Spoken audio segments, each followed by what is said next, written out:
mal absolu, c'est une énigme.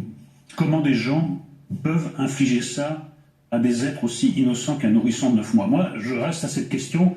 Je m'adresse aux élefistes, aux électeurs de M. Mélenchon. Je me demande encore une fois comment vous faites pour parvenir à adhérer à un parti qui qualifie le Hamas de groupe de résistance. Ils ne font juste que résister. Ce n'est pas un groupe de terroristes.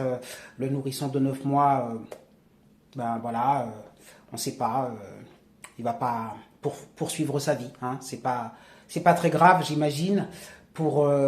C'est le prix à payer pour la résistance. Sur cette énigme, sur ces photos terribles, voilà. Je vous dis depuis hier... Et le mal qu'ils font, ils le revendiquent, et c'est toute la différence avec la Shoah, c'est que la Shoah, ils se cachaient de ce qu'ils faisaient là, ils le revendiquent, ils le montrent, et on voit les mises en scène qui sont faites, où il y a, par exemple, un homme qui doit dire « je suis content de retrouver ma famille », et en fait, sa famille est décédée, le Hamas le sait. Donc la barbarie est à son paroxysme. On voit bien qu'il y a une famille Bibas. Olivier de la Garde. La famille Bibas, on arrive à un point haut de la bataille de l'émotion aussi qui se joue, parce que on nous dit, voilà, il y avait plus de 1000 otages, mais parfois c'était des otages qui n'avaient pas de visage, qui à peine des noms. Là, on peut mettre non seulement des visages, des noms, mais en plus il y a l'otage le plus jeune, il avait, je crois, 9 mois au moment de son rapt. Postez vos commentaires, je pense que la majorité des gens qui m'écoutent ne sont pas élefistes, mais des fois je me dis vraiment vraiment c'est une question, comment fait l'électeur de la LFI, celui qui pose son bulletin de vote dans l'urne pour la LFI, comment fait-il pour se regarder en face et se dire que il adhère à un mouvement qui est juste? C'est vraiment une vraie question que je me pose. Que se passe-t-il dans la tête du votant pour LFI? Si vous avez la réponse, donnez-la, parce que moi personnellement je ne l'ai pas.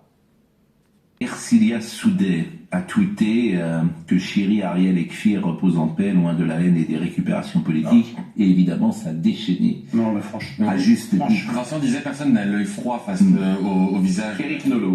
Visiblement, si, il y a des gens qui ont l'œil froid. Ercilia Soudé, aujourd'hui, se rappelle à ces images.